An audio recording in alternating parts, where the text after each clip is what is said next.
L'Hebdo Politique. Bonsoir et bienvenue dans l'Hebdo Politique, votre rendez-vous politique du dimanche soir sur Radio Sensation en association avec TV78. Épisode 226 ce soir, mon invité est le maire de Brétigny-sur-Orge, Nicolas Méhari.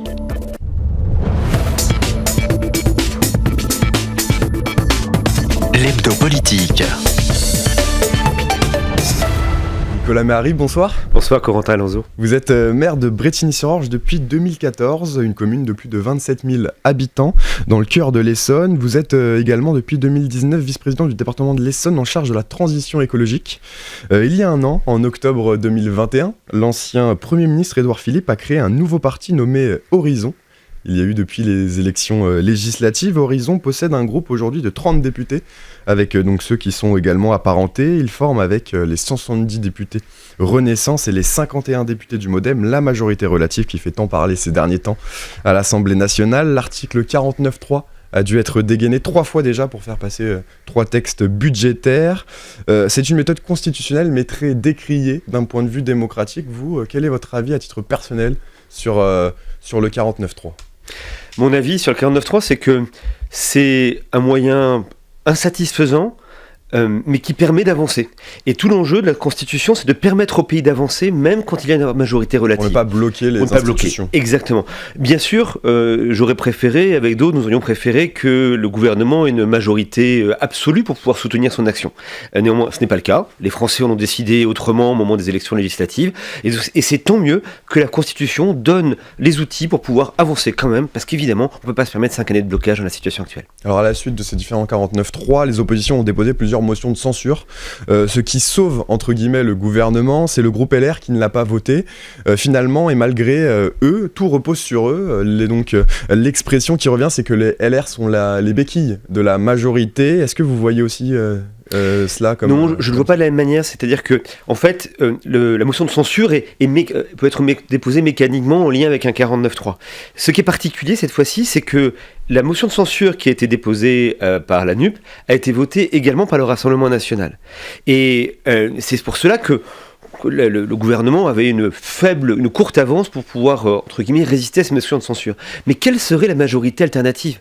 Est-ce que c'est une majorité qui intégrerait aussi bien la France insoumise que le Rassemblement national ? Je pense que c'est une vue de l'esprit, et c'est précisément ce qui est inquiétant, c'est que les LFI s'est félicité du résultat de cette motion de censure en disant que le gouvernement avait échappé de justesse, mais en se disant, nous sommes prêts pour la relève, mais avec qui ? Est-ce qu'ils veulent gouverner avec le Rassemblement national ? Je pense précisément que ce serait dangereux pour le pays. Le président de la République a cette semaine tendu la main aux Républicains sur France 2. Il a appelé à une alliance avec eux pour faire donc voter les textes à l'Assemblée nationale. Pourquoi est-ce que les Républicains auraient intérêt à accepter cette alliance ? Ils ont été élus il y a moins de 6 mois sur une ligne claire d'opposition à Emmanuel Macron, et ceux qui étaient plus Macron-compatibles ont déjà franchi le pas et ont rejoint la majorité. Ils pourraient avoir intérêt parce qu'ils veulent faire avancer le pays. Et encore une fois, nous sommes dans une période de transition extrêmement forte. Il y a des sujets majeurs, il y a des crises fondamentales, la crise géopolitique, la crise sanitaire, la crise de l'énergie. Et on a besoin que le pays puisse avancer. Et je crois que le point important, c'est prendre acte du fait que le gouvernement n'a pas une majorité absolue. Il faut donc discuter, faire des compromis, entendre les points de vue qui peuvent être apportés par d'autres forces politiques et au final, arriver à un accord.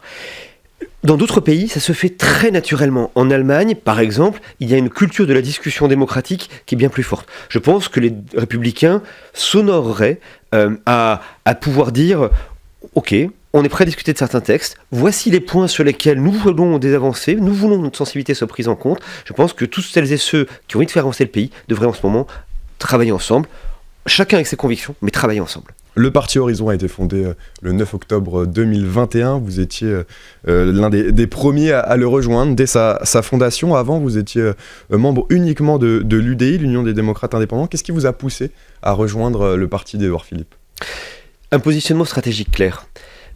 Édouard Philippe représente, avec d'autres, une sensibilité de centre-droit, une sensibilité libérale, sociale, européenne, pour engager pour la transition écologique. Et il y a, dans le parti Horizon, que nous avons souhaité constituer autour d'Édouard Philippe, il y a un choix qui est clair, qui est de travailler, de contribuer à la majorité présidentielle d'Emmanuel Macron.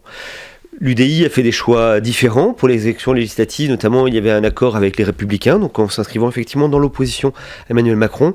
J'avais eu l'occasion de le dire pendant un certain nombre d'années à l'UDI, c'est que sur bien des sujets, Emmanuel Macron mettait en œuvre le projet politique que l'UDI portait, avec bien sûr des différences de méthode, enfin nous ne sommes pas forcément d'accord sur tout, et justement ce qu'Horizon apporte au sein de la majorité présidentielle, c'est de faire valoir une sensibilité particulière, une attention au territoire, un rapport à l'ensemble du pays, un rapport charnel avec le pays qui est très présent dans la réflexion Horizon et qui peut-être est un peu moins forte dans un parti comme Renaissance au départ. Vous l'avez dit, donc pour le moment Horizon se place en soutien du parti donc, de Renaissance, mais jusqu'à quand Édouard Philippe a montré plusieurs fois déjà quelques désaccords avec Emmanuel Macron, comme aussi le patron du Modem, François Bayrou, qui compose aussi la maison commune, comme vous l'appelez. Les députés Modem et Horizon n'ont pas hésité à proposer des amendements contre l'avis du gouvernement, notamment sur les lois du PLF 2023, sur le projet de loi de finances. Est-ce qu'il y a une volonté aussi de se différencier un petit peu de Renaissance, de peser, de bousculer un peu le parti d'Emmanuel Macron ? Je crois qu'il y a une volonté à la fois de porter des idées qui nous paraissent importantes et une volonté aussi d'être entendu au sein de la majorité. Être un partenaire loyal au sein de la majorité gouvernementale, ça ne veut pas forcément dire être le petit doigt sur la couture du pantalon tout le temps. Et les amendements que vous évoquez sont sur des sujets importants. Et un premier amendement qui est au cœur de l'été était sur la question du soutien aux départements dans la mise en œuvre du RSA, en disant le gouvernement augmentait la charge des départements.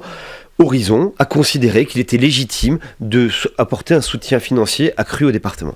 Permettez-moi de vous dire qu'en tant que vice-président du conseil départemental de l'Essonne, je pense qu'ils avaient absolument raison, que les députés Horizon ont porté un discours qui est juste de bon sens.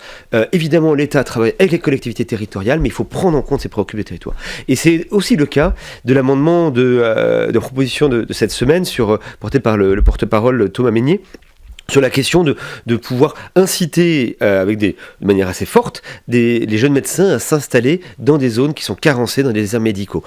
On a besoin de cela, c'est absolument essentiel. Dans les territoires, on le sait, et je crois justement que c'était des amendements qui définissait une ligne, l'attention au territoire. Parmi les personnalités qui ont rejoint Horizon, il y a Christian Estrosi, maire de Nice, Nathalie Loiseau, l'ancienne tête de liste à l'REM pour les européennes de 2019 et députée européenne, Hubert Falco, le maire de Toulon, Arnaud Péricard, maire de Saint-Germain-en-Laye dans les Yvelines, aussi le député Laurent Marcangeli, ancien maire d'Ajaccio, mais aussi Christophe Béchu, ancien maire d'Angers, désormais ministre de la Transition écologique, un poste éminemment important au vu des enjeux actuels. Il est aussi ministre de la cohésion des territoires. Alors, c'est pas un hasard, il a plaidé pour une nouvelle méthode de travail avec les collectivités, fondée donc sur la confiance et une plus grande autonomie. Vous êtes justement vice-président du conseil départemental de l'Essonne en charge de la transition écologique. Est-ce que l'on sera plus efficace si les collectivités locales s'emparent des projets environnementaux et ont plus de moyens, surtout sur les projets? Alors, absolument. D'abord, la transition écologique ne pourra se faire qu'en lien avec les territoires.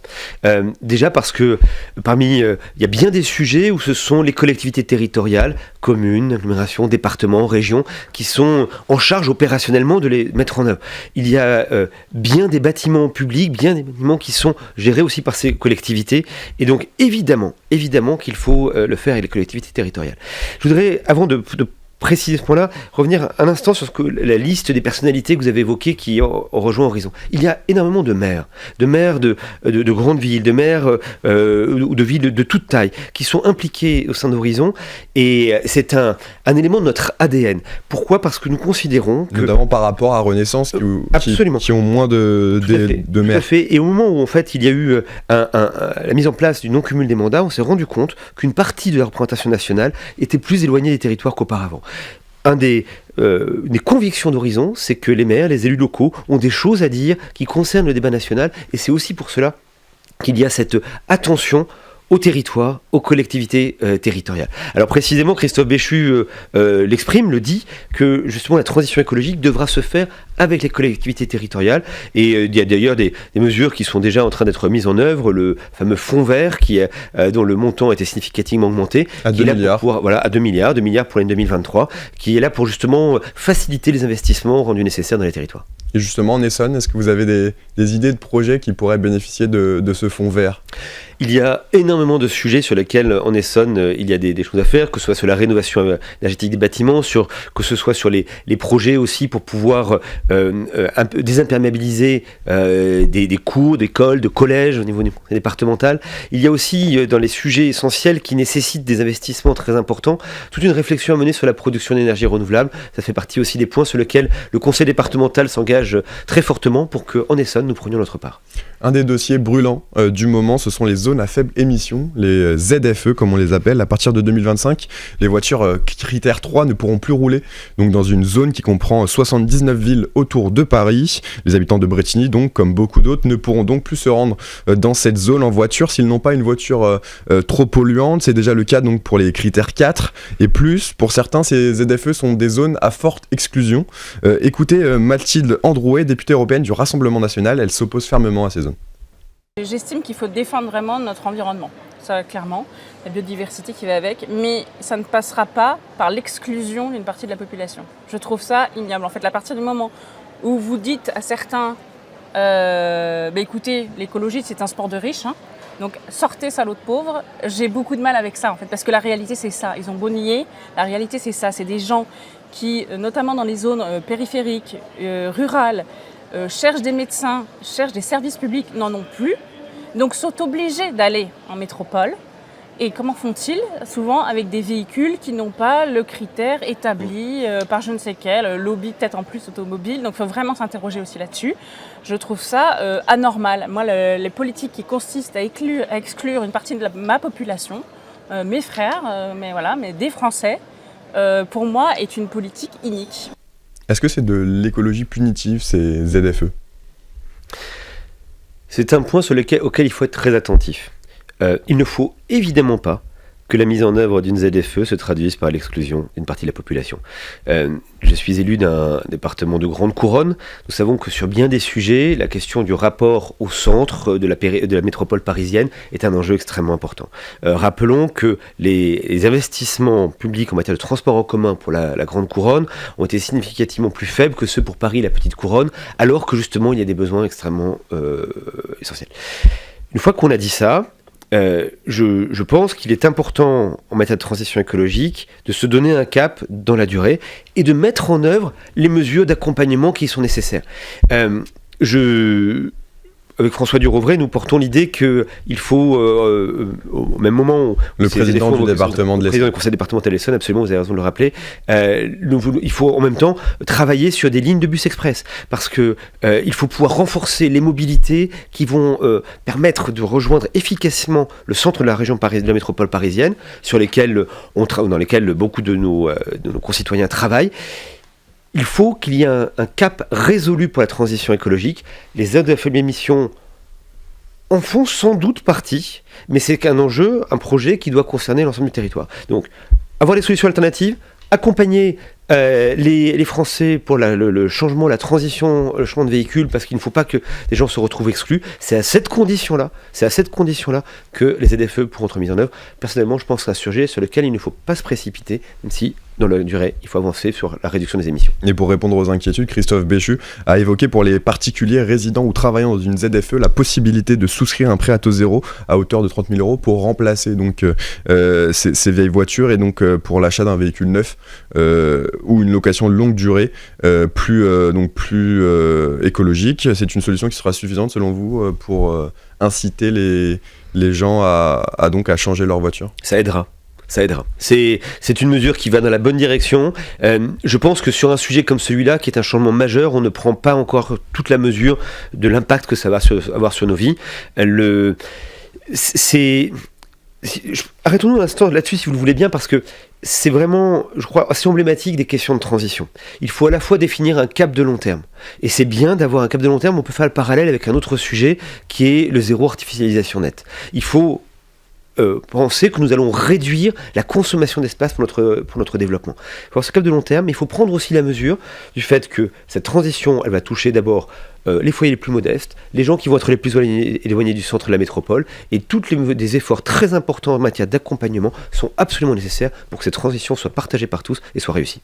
Mais pour éviter de prendre la voiture, il y a aussi donc les transports en commun. Depuis le début de l'année, la situation est très compliquée sur donc l'ensemble des lignes. Vous en savez quelque chose, Brétigny est desservi par le RERC. À travers une tribune collective, 15 présidents de région militent pour un New Deal ferroviaire. Ils souhaitent un grand plan de 100 milliards sur les 10 prochaines années, 10 milliards par an, financé par les collectivités, l'État, l'Europe et la SNCF. L'Italie, elle, a annoncé un plan de 180 milliards, l'Allemagne 90 milliards. Un plan pour rénover et développer le ferroviaire, vous dites oui? Bien sûr, évidemment, les présidents de région ont raison dans leur tribune, et la comparaison que vous rappelez justement avec nos voisins européens montre bien que les différents grands pays européens ont pris la mesure de l'enjeu. C'est absolument nécessaire, d'abord pour une raison simplement climatique. On estime que le train émet 10 à 30 fois moins de CO2, 10 à 30 fois moins d'impact sur le dérèglement climatique que la voiture. Et donc, évidemment, il faut qu'on trouve les modalités pour que le train puisse être une véritable solution qui fonctionne. Pour cela, ça nécessite des investissements très importants. On sait qu'on a manqué d'investissements dans les infrastructures pendant des années. On le voit effectivement sur le RERC, où il nous faut 10 ans, 15 ans pour rattraper le retard d'investissement. Il faut aussi une stratégie pour l'ensemble de la filière, parce que justement, c'est aussi l'infrastructure, mais c'est aussi les innovations qui vont permettre l'interconnexion de manière plus efficace, des changements de pratiques. Tout cela, c'est nécessaire. Les présidents de région ont absolument raison. Il faut investir massivement dans le train. Et nous allons passer maintenant à la deuxième partie de l'émission. L'hebdo politique. Toujours avec Nicolas Méhari, maire Horizon de Brétigny-sur-Orge. On parlait des trains à l'instant. Brétigny est une ville fortement liée au ferroviaire. Ce mercredi, le verdict du procès de la catastrophe de Brétigny-sur-Orge est tombé. Il aura fallu 9 ans pour que la justice soit rendue. Le 12 juillet 2013, le train intercité Paris-Limoges a déraillé à cause du décrochage d'une éclisse, une pièce métallique qui relie les rails entre eux. L'accident a fait 7 morts et une centaine de blessés. Pour la SNCF, la faute était due à un défaut indécelable de l'acier. C'est la position qu'elle a défendue lors du procès. Finalement, elle est reconnue donc coupable d'homicide et de blessures involontaires et a été condamnée à une amende de 300 000 € et un total de 3,5 millions de dommages et intérêts sera versé aux victimes. Vous n'étiez pas encore maire à l'époque quand c'est arrivé en 2013, mais vous avez ensuite suivi le questionnement et la reconstruction des victimes de ce drame. Que ressentez-vous après cette décision ? Nous avons maintenant une vérité judiciaire qui est établie. Et c'est un point extrêmement important pour la suite. Déjà pour les familles des victimes, pour pouvoir continuer de se reconstruire. Et au fil des années, on a vu comment elles ont toutes exprimé la volonté à la fois de savoir, parce que c'était nécessaire pour pouvoir passer à la suite, et aussi savoir, ça doit permettre d'en tirer les enseignements. Et c'est aussi cela que permet cette vérité judiciaire. Ce n'est pas la même chose quand les interlocuteurs au sein de la SNCF disent non, on ne pouvait pas savoir, on ne pouvait pas identifier les causes, et quand il est établi qu'il y avait un défaut de maintenance dans les procédures, dans les moyens qui étaient mis en œuvre. Je pense que un verdict de ce type est toujours imparfait.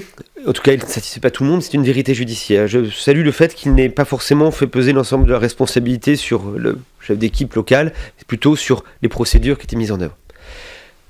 En tant que maire de Brétigny, je veux dire que cet accident, cette catastrophe ferroviaire était évidemment un traumatisme pour la ville. Brétigny est une ville cheminote et beaucoup de gens ont été très touchés. On attendait ce verdict. On attendait le fait qu'on puisse se dire, voilà, qu'est-ce qu'on fait pour la suite ? Et on espère que cela servira à pouvoir prendre les bonnes décisions en matière d'investissement justement sur l'infrastructure, sur l'entretien des infrastructures, sur les procédures, parce que la première chose que nous demandons, que les familles des victimes demandent, c'est qu'un tel drame ne se reproduise pas. Je voudrais juste ajouter, si vous permettez, 2 choses sur ce point-là. La première, c'est qu'il faut saluer tout le travail qui a été mené pendant le procès, qui a permis l'expression de l'ensemble des familles des victimes, de beaucoup d'experts, c'était très important. Et puis se dire en même temps que 9 ans après les faits pour aboutir à un verdict. Dans d'autres pays, on a réussi à faire beaucoup plus vite. Par exemple, pour le pont Morandi à Gênes, le délai était beaucoup plus bref. On peut regretter qu'on mette autant de temps, même si nous avons maintenant une vérité judiciaire. Ça nous donne la force, la possibilité d'avancer. Un nouveau logo pour l'Essonne. Le président du département, François Durovray, a dévoilé ce mois-ci un nouveau logo pour forger une identité forte. Telle est la nouvelle ambition du département. Vous voulez que l'Essonne ait un totem. Les Yvelines ont Versailles, la Seine-et-Marne ont Disneyland. Une réflexion va être menée. Quel est votre avis sur la question ? Alors, d'abord, vous dire que un nouveau logo, effectivement, pour pouvoir contribuer au rayonnement de notre département, nous avons été attentifs à faire cela d'une manière sans que cela représente de coûts supplémentaires. C'est un logo qui a été travaillé en interne et surtout pour tous les mises à jour de documents, de bannières. Enfin, nous avons attendu les renouvellements pour éviter que cela crée un surcoût. C'est important parce qu'il ne s'agit pas de faire de la com pour de la com. Ce logo, il est là pour pouvoir contribuer au rayonnement de l'Essonne. On se rend compte que notre département est souvent méconnu. Cela a des conséquences assez concrètes sur la capacité des entreprises à recruter, la capacité à valoriser les découvertes, les recherches, les travaux, le patrimoine naturel de l'Essonne. Et donc, c'est un élément d'identité fort. Je pense que nous sommes tous les avocats, les ambassadeurs du pays, de notre département. Alors, totem... La question est difficile, et c'est bien pour cela d'ailleurs que nous avons voulu la poser aux Essonniens.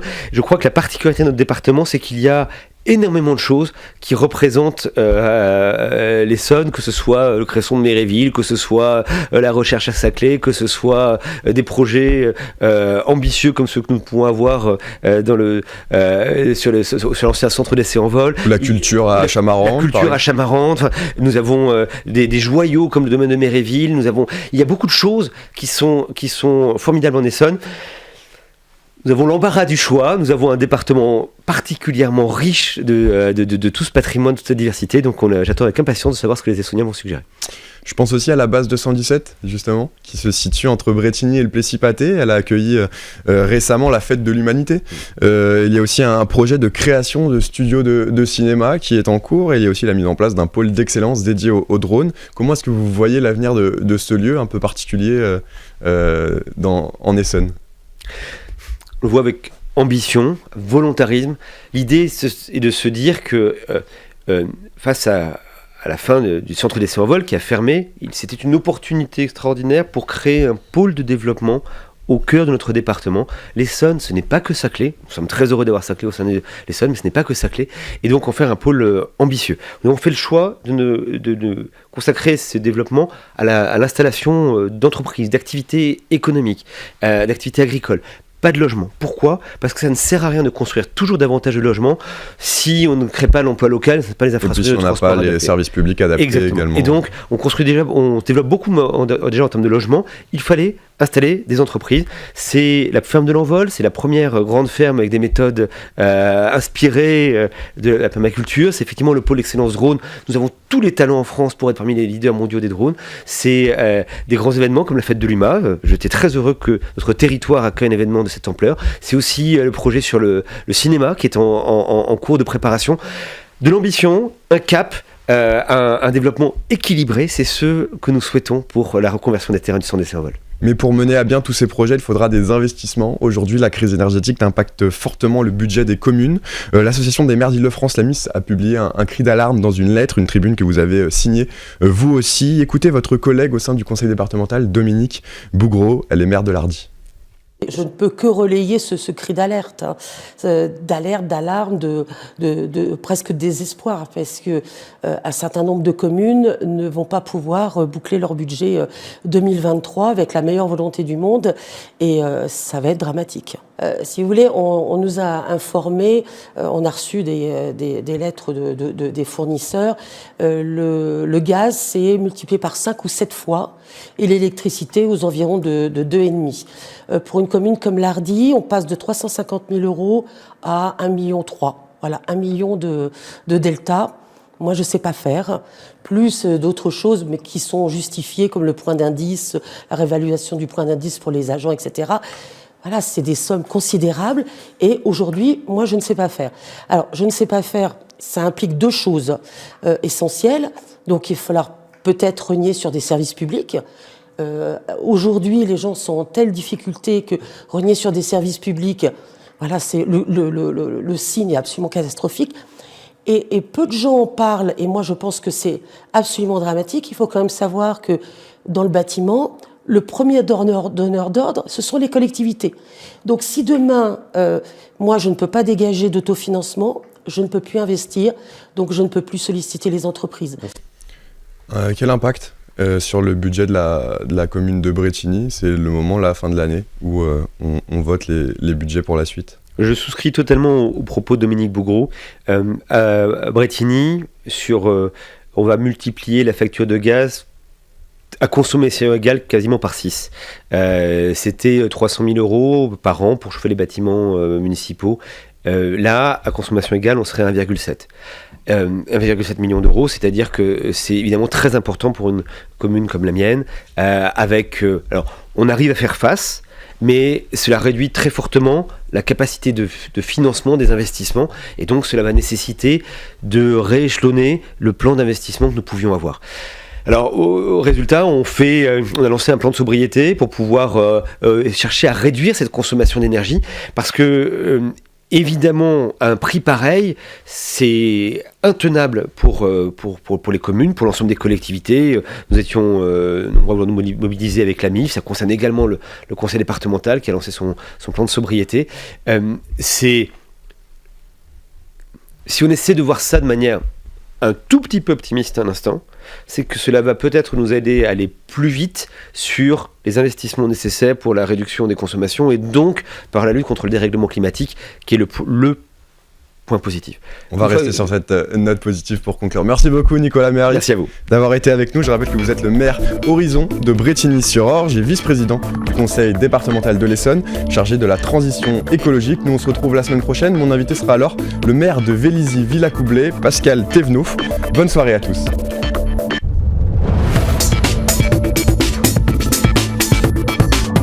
L'hebdo politique.